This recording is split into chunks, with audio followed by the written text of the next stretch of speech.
이 두 사람이 함께 앉을 수 있는 이 기다란 책상을 이용했었습니다. 아마 여기 앉아 계신 분들도 대부분 그런 기다란 책상에 두 사람이 함께 앉아서 책상을 사용하셨을 것 같은데요. 이 기다란 책상은 이 동성끼리 짜게 되면은 크게 문제가 없는데 꼭 이성끼리 짜게 되면 중간에 선을 쫙 그어놓고 서로 막 다투기 시작합니다. 이 그럼처럼 넘어오지 말라고 써놓기도 하고요. 막 넘어오면 투닥거리기도 합니다. 지금 생각해보면 참 유치한 행동인데 저는 이 지우개가 선을 넘어왔다고 지우개를 가져갔던 적도 있었던 것 같습니다. 우리가 일상을 살다 보면 책상에 선을 그려놓은 것처럼 우리의 삶에 선이라는 것이 생깁니다. 우리는 이것을 보통 규칙이라고 이야기하는데요. 삶을 살아가는 데 필요한 선, 사람을 대하는 데 필요한 선, 내 몸의 건강을 위한 선, 이런 것들이 많은 규칙들이 있습니다. 뿐만 아니라 우리는 우리가 소속되어 있는 공동체가 함께 지켜야 하는 수많은 선 가운데 살아가고 있습니다. 여러분들은 어떠한 선 가운데 있으십니까? 또한 어떠한 선을 지키는 공동체 안에 살아가고 계시나요? 교회 공동체 그리고 그리스도인은 하나님께서 정해주신 그 규칙, 그 선 안에서 살아가야 합니다. 세상에 많은 선, 나의 선들이 존재하지만 그것보다는 하나님께서 만들어주신 그 선을 우선시하며 그 선 안에서 살아야 해요. 우리는 이것을 하나님 안에 거하는 삶이다라고 이야기합니다. 그리고 하나님 안에 거하는 삶은 하나님의 영이신 성령을 따라가는 삶이고요. 성령을 따라가는 삶을 사는 사람이 바로 그리스도인입니다.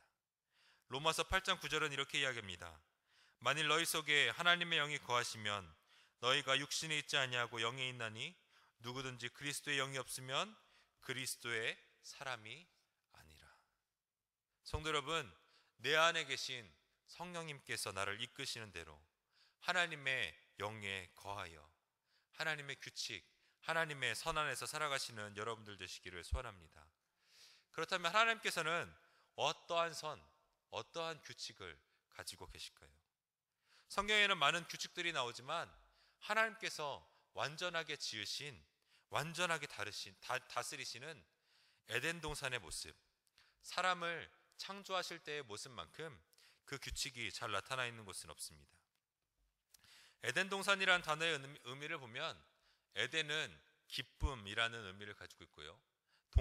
동산은 이 풍요로운 열매가 맺혀져 있는 과수원을 의미합니다.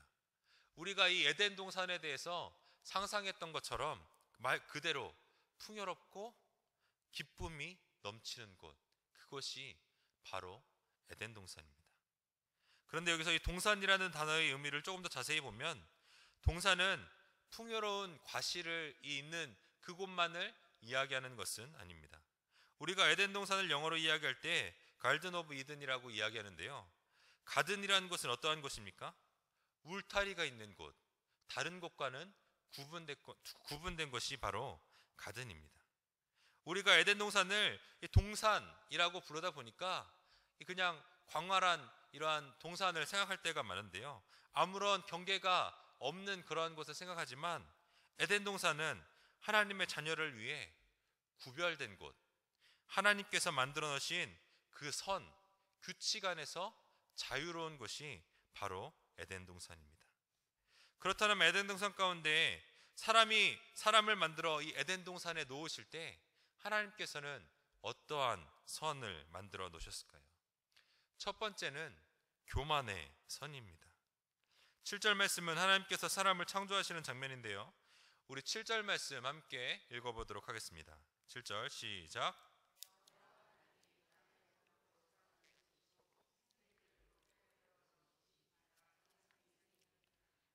아멘.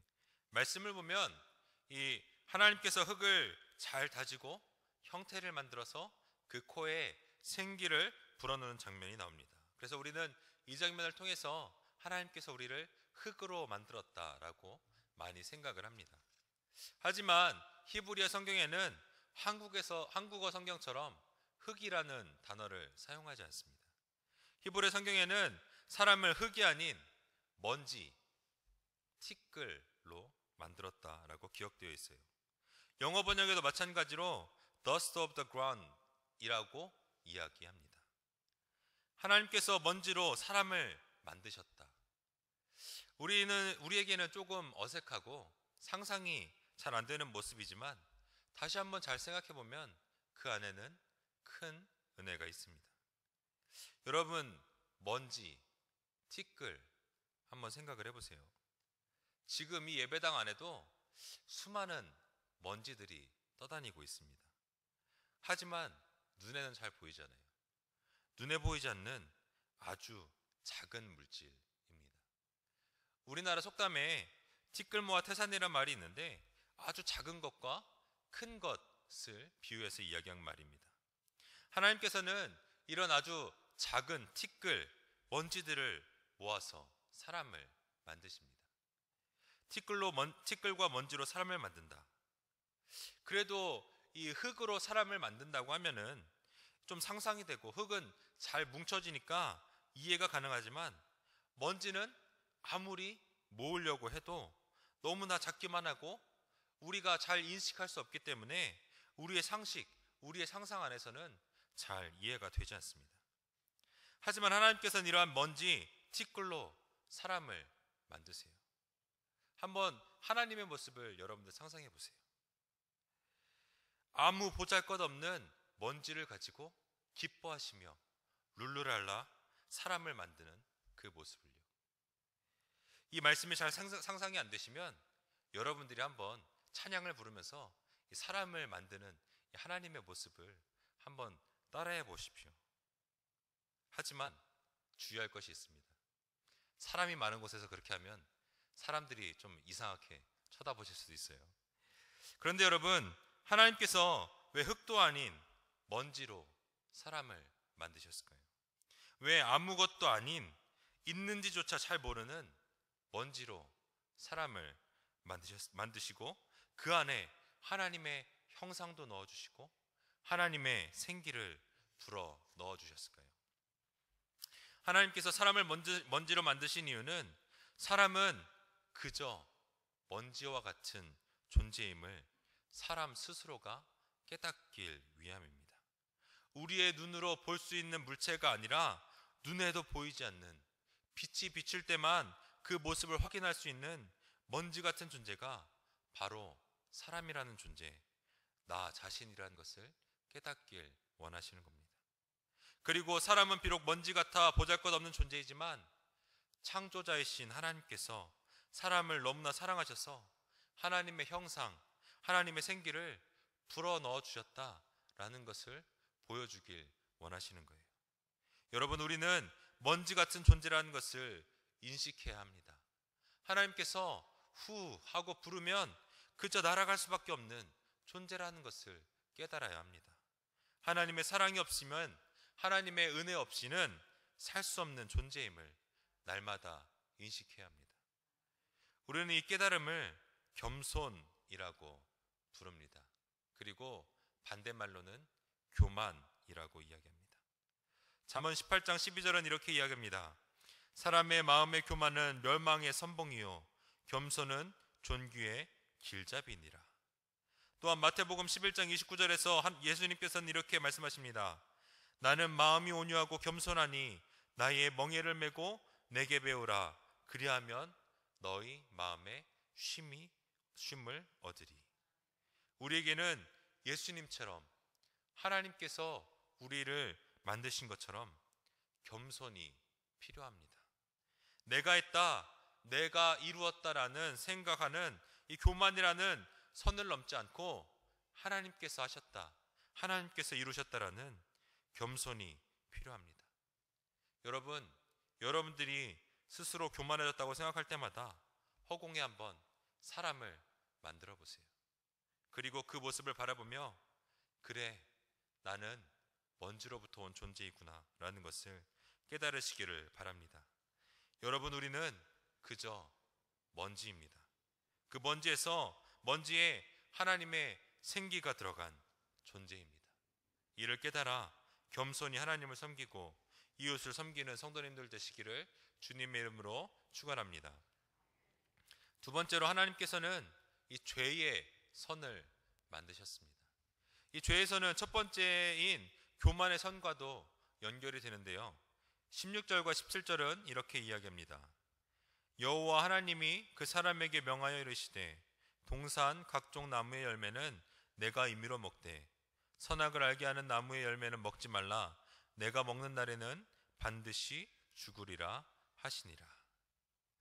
우리가 잘 알고 있는 선과 악을 알게 하는 나무, 줄여서 이 선악과에 대한 말씀입니다. 하나님께서는 사람을 만드신 후에 에덴 동산을 만드셔서 그곳에 사람이 살 수 있도록 하셨습니다. 사람을 위해 하나님께서 만드신 에덴 동산은 완전한 보호하심이 있었고 부족함이 없는 풍요로운 곳이었는데요. 하나님께서는 에덴 동산에 모든 열매를 먹는 것을 허락하셨지만 단 하나의 나무, 선악을 알게 하는 나무는 만큼은 먹지 말라고 명령하셨습니다. 하나님께서 에덴 동산 안에 모든 것을 다 허락하셨지만 선악과를 먹는 것에는 딱 선을 그으며 이 열매는 안 된다라고 말씀하세요. 그런데 아담과 하와가 하나님의 말씀을 잘 듣고 이 선악과를 먹지 않았으면 참 좋았겠지만 그들은 뱀의 꼬임에 넘어가 선악과를 먹게 됩니다. 창세기 3장 5절에 너희가 그것을 먹는 날에는 너희 눈이 밝아져 하나님과 같이 되어 선악을 알게 될 거야 라는 이 뱀의 말에 넘어가 선악과를 먹고 말아요. 그리고 뱀의 말처럼 아담과 하와는 정말 눈이 밝아집니다. 아담과 하와가 뱀의 말처럼 선과 악을 알게 되었습니다. 이 선과 악을 알게 된다는 것, 이것을 어떤 분들은 그냥 말 그대로 받아들여서 선과 악을 알게 되면 좋은 것이 아닌가라는 생각을 하시는 분들도 계시고요. 또한 어떤 분들은 이 선과 악이라는 것을 이성이라는 것으로 받아들여 이 선악과의 사건을 통해서 사람이 발전되었다라고 이야기하시는 분들도 있습니다. 하지만 선악과를 먹어 선과 악을 알게 된다는 것은 분명히 하나님의 그 규칙을 넘어서는 행동입니다. 뱀은 아담과 하와가 선악과를 먹어서 하나님처럼 된다고, 하나님처럼 선과 악을 구별할 수 있게 된다고 이야기하는데요. 뱀이 이야기한 것처럼 아담과 하와는 선악과를 먹은 후에 눈이 밝아지고 선과 악을 알게 되었습니다. 그런데 여기서 가장 큰 문제는 눈이 밝아진 사람에게 하나님과 같이 선과 악을 판단할 능력이 생겼겠지만 하나님과 동일한 선과 악을 아는 기준이 없다는 것입니다. 하나님은 늘 선하시고 오르시고 변함이 없으신 분이시기 때문에 옳음과 그름을 판단하실 수 있는 정확한 기준이 있으신 분이지만 사람은 그러할 능력이, 그러할 기준이 없다는 것입니다. 이스라엘의 역사만 보아도 그렇습니다. 하나님께서는 이스라엘 나라에 왕이 세워지는 것을 원하지 않으셨어요. 하나님 기준에는 하나님이 이스라엘의 왕이자 통치자이기 때문입니다. 하지만 사람들은 사무엘 선지자에게 계속적으로 왕을 요구합니다. 하나님께서는 결국에 그들의 요구를 들어주시면서 사무엘상 8장 7절에서 8절에 이렇게 이야기하세요. 여호와께서 사무엘에게 이르시되 백성이 내게 한 말을 다 들으라. 이는 그들이 너를 버림이 아니요 나를 버려 자기들의 왕이 되지 못하게 하려 함이니라. 내가 그들을 애굽에서 인도하여 낸 날부터 오늘까지 그들이 모든 행사로 나를 버리고 다른 신들을 섬긴 같이 내게도 그리 하는도다. 하나님과 사람의 기준이 명확하게 다릅니다. 이스라엘 백성은 왕을 세우는 일이 옳은 일이라고 생각하지만 하나님께서는 그 일이 우상 숭배를 섬기는 것과 동일한 일이라고 말씀하십니다. 그래서 그 후로 어떻게 됩니까? 비록 자신이 왕이지만 하나님께서 이스라엘 왕이라고 주권자라고 인정한 다윗 이외의 모든 왕들은 하나님을 섬기는 것 같았지만 결국엔 우상을 섬기고 불순종하는 죄를 범합니다. 자신들이 생각하는 옳은 일을 행하다 보니까 하나님이 생각하시는 옳은 일이 무엇인지 깨닫지 못한 것입니다. 사사기 시대처럼 사람들이 각자의 기준을 가지고 자신의 소견대로 그냥 사는 것입니다. 하나님의 기준으로 살지 않은 것이에요. 성도 여러분, 하나님께서 선악과를 만들어 놓고 먹지 말라고 하신 이유가 무엇입니까? 선과 악의 판단은 하나님께 달려있음을 알려주길 위함입니다. 그 판단은 하나님의 영역이니 넘어오지 말라고 그 선을 쭉 그어 놓으신 것입니다. 그리고 그 선을 넘는 자, 완전한 기준인 하나님의 기준이 아닌 자신의 기준으로 살아가는 자를 교만한 자, 죄를 짓는 자라고 이야기합니다. 그래서 저는 이 선을 죄의 선이라고 표현하고 싶습니다. 아담과 하와처럼 죄의 선을 넘어 선악과를 먹고 불완전한 판단의 기준을 가지고 교만하게 자신의 생각대로 판단하며 살아가는 자는 죄의 삶을 살아가는 것이고요. 겸손하게 하나님께 그 기준을 물어가며 하나님 안에서 하나님의 선택을 따라 살아가는 자는 온전한 길을 가는 것입니다. 성도 여러분들은 어떠한 길을 가고 싶으십니까? 우리는 죄의 선을 넘는 것이 아니라 다윗이 하나님께 하였던 것처럼 겸손히 하나하나 하나님께 물으며 하나님의 길을 따라가시는 성도님들 되시기를 부탁드립니다. 마지막으로 하나님께서는 관계의 선을 만드셨습니다. 우리 18절 말씀 함께 읽어보도록 하겠습니다. 시작.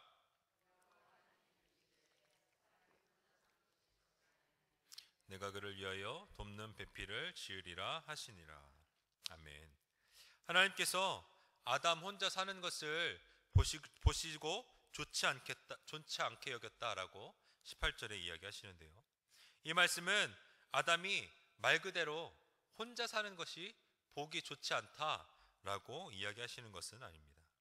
이 말을 그냥 말 그대로 받아들인다면 위대한 전도자 사도 바울, 평생 혼자 살았던 사도 바울은 열심히 전도하고 하나님의 뜻에 맞게 살았음에도 불구하고 하나님이 보시기에는 좋지 않은 사람이 되어버리고 맙니다. 그렇다면 하나님께서는 18절 말씀을 통해 무엇을 이야기하고 싶으신 것일까요? 하나님께서는 아담을 만드시고 그의 돕는 배필로 하와를 만드시는 이 과정을 통해 사람 간의 올바른 관계가 무엇인가를 이야기하고 계십니다. 가정에서 아담과 하와 두 사람의 이 올바른 관계뿐만 아니라 모든 사람이 세상을 살아가며 어떠한 마음으로 사람을 대해야 하는지, 어떠한 관계를 가지고 살아가야 하는지 말씀하고 계시는 것입니다. 생각해보면 에덴 동산에 아담과 하와 딱 두 사람이 있었는데요. 그 관계는 부부일 뿐 아니라 친구이자 이 에덴 동산 안에 공동체의 구성원이 되는 것입니다. 하나님께서 아담에게 말씀하십니다. 내가 혼자 사는 것 좋지 않아 보이는데 내가 너를 도와줄 사람을 만들어줄게. 이 말씀은 두 가지로 나누어 볼 수 있는데요. 첫 번째는 혼자 사는 것이 보기 좋지 않다는 것입니다. 이 말씀을 관계에 적용해 보면 혼자 사는 것처럼 다른 사람들이 있든지 말든지 자신의 마음대로 자기중심적으로 사는 것이 보기 좋지 않다고 말씀하시는 것입니다. 자신만 생각하는 이기주의, 자신이 높은 위치에 있다고 생각하는 갑질 문화, 자신만의 이 그룹만을 생각하는 집단 이기주의, 이런 것이 보기 좋지 않다라고 말씀하시는 것입니다. 얼마 전에 이 부흥회를 할 때 곽조한 목사님께서 이러한 말씀을 들려주셨는데요. 식당에서 자신들만 생각해서 이 시끄럽게 떠들면서 밥을 먹는 사람들이 있었습니다. 그래서 이 목사님께서 식당 주인을 불러서 저 사람들이 너무 시끄러운 것 같으니까 조금만 조용하게 해달라고 말씀을 드렸었는데, 조금만 주의를 줬으면 좋겠다고 했더니 식당 주인이 저 사람들 교회를 다니는 사람들이라 말도 안 듣고 시끄러워요 라고 대답을 했습니다. 식당 주인에게는 이 교회 다니는 사람이 이기적이고 갑질을 하는 사람들이라는 인식이 그 안에 있었던 것입니다. 이 식당뿐만 아니라 지금 한국에서는 사회 전반적으로 이러한 문제들이 일어나고 있습니다. 기독교인들이 15%나 된다고 이야기하면서도 말입니다. 하나님께서는 18절 말씀 가운데 자신만 알고 살아가는 사람들에게 그렇게 살지 말고 서로 도우라라고 말씀하고 계십니다. 서로 돕는 배필과 같은 존재가 되라고 말씀하고 계세요. 이 말씀은 여기에서뿐만 아니라 하나님께서 하와를 만드시고 아담에게 하와를 데려왔을 때 아담의 고백을 통해서도 나타납니다. 창세기 2장 23절을 보면 아담이 이렇게 고백합니다. 아담이 이르되 이는 내 뼈 중에 뼈요 살 중에 살이라. 내 뼈 중에 뼈요 살 중에 살이라. 이 말씀이 나중에는 이렇게 바뀌는데요. 내 이웃을 내 몸과 같이 사랑하라. 하나님께서 아담과 하와를 만드시며 사람과 사람 간의 관계의 선을 쭉 그으시는 것입니다. 서로 사랑하라. 내 몸과 같이 사랑하라. 그게 내가 원하는 인간 관계란다 라고 말씀하시면서 말이에요. 그래서 요한복음 13장 35절에는 무엇이라고 이야기합니까? 우리 함께 읽어보도록 하겠습니다. 시작.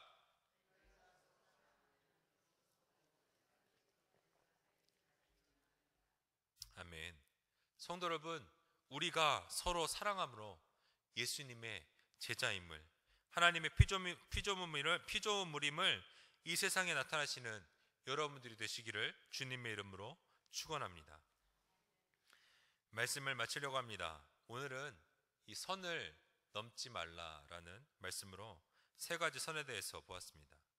교만의 선, 죄의 선, 그리고 관계의 선. 그리고 하나님께서는 사람을 처음 만드셨을 때 이 선을 넘어서는 자들이 아니라 이 선 안에서 하나님이 주신 자유 안에서 살아가기를 원하셨습니다.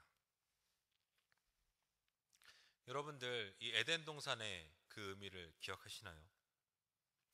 에덴 동산은 풍족하고 기쁨이 넘치는 울타리가 쳐진 구별된 곳을 의미하고 있습니다. 울타리 안에 있으면 영원히 하나님의 보호하심을 받을 수 있는 곳, 하나님의 말씀을 따르면 영원히 자유함을 누릴 수 있는 곳이 바로 에덴 동산입니다. 우리는 이 에덴 동산을 창세기에서만 찾으려고 할 때가 많이 있습니다. 우리가 하나님께서 만들어 놓으신 말씀의 울타리 안에서 살아간다면, 하나님께서 만들어 놓으신 그 선을 넘지 않고 구별된 하나님의 자녀로 살아간다면 내가 있는 곳이 어디이든 그것이 바로 에덴 동산이 아닐까요? 우리가 날마다 우리를 인도하시는 성령님을 의지하고 그의 인도하심을 따라 겸손하고 하나님의 기준을 따라 살아가고 이웃을 내 몸과 같이 사랑한다면 우리가 하나님의 보호하심이 있는 그 에덴 동산 안에서 살아가고 있는 것이 아닐까요? 찬송가의 가사처럼 그 어디나 하늘나라, 하나님의 그 선을 지켜 날마다 에덴 동산의 삶을 누리시는 성도님들 되시기를 주님의 이름으로 축원합니다.